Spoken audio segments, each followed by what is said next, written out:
το van δεν θα μπορεί να χρησιμοποιηθεί για van life. Και ο λόγος, λίγο περίεργος.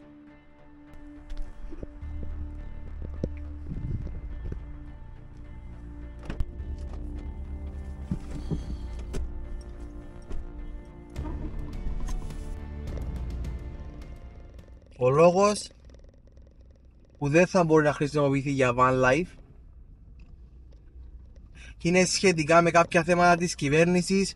Το αυτοκίνητο δεν μπορεί να κάνει επανεγραφή για κυβερνητικούς λόγους περισσότερο. Στην τελική όμως μπορεί να είναι και καλύτερα έτσι, διότι από όσο γνωρίζουμε το αυτοκίνητο για τα πλάνα τα δικά μας δεν είναι και το πιο αξιόπιστο.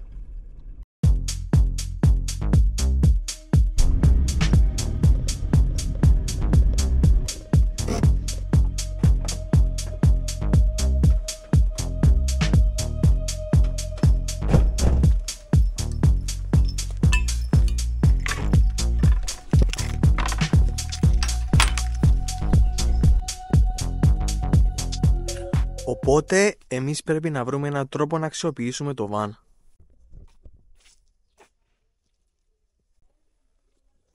Να συνεχίσουμε την κουβέντα για το van. Να παίξουμε λίγο μπάλα με το φίλο μας τον Ευάγγελ.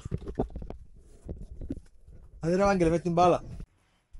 Κάντε like και subscribe. Τέλειο.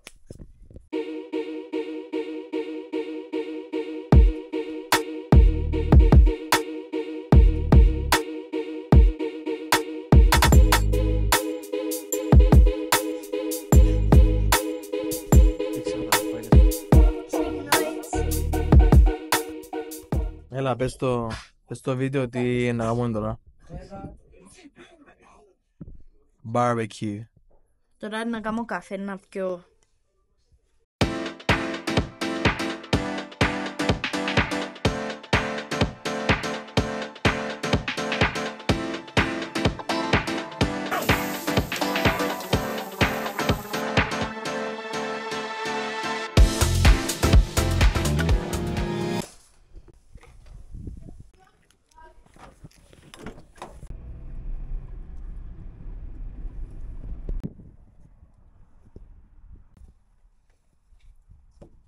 Το van θα γίνει ένα από τα πιο cool Airbnb στην Κύπρο και στην Ελλάδα.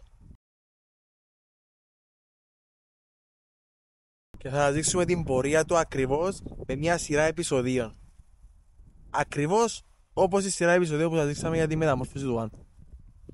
Και αν σου άρεσαν τα ταξίδια, η φύση και γενικά ό,τι έχει να κάνει με το van, μην ξεχάσεις να κάνεις εγγραφή στον άλλη και ένα like στο βίντεο αν σου άρεσε. Bye. See you on the next one.